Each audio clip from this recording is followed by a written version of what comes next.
Hello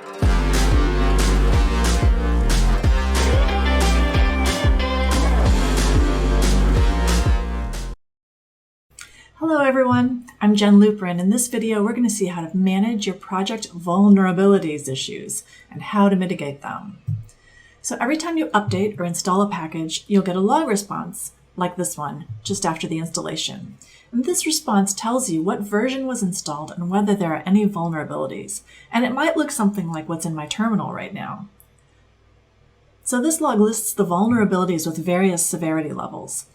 If you have any high-level vulnerabilities, you should generally try to update the package. So if you use the command npm audit, you can get information about the kinds of vulnerabilities, which packages are affected, and how to resolve it.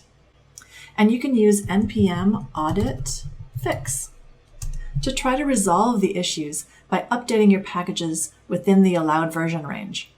But sometimes, like right here, it's not quite enough. If you're okay to accept possible breaking changes, you can always use npm audit fix with a force flag.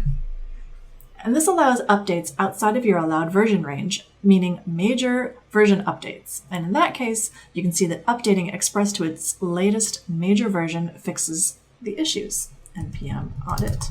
How are we doing? Not bad. But sometimes that's still not enough, and fixes may not exist at all.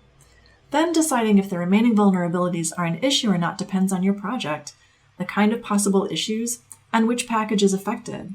If it only affects your development dependencies and not your production dependencies, then it's usually safe.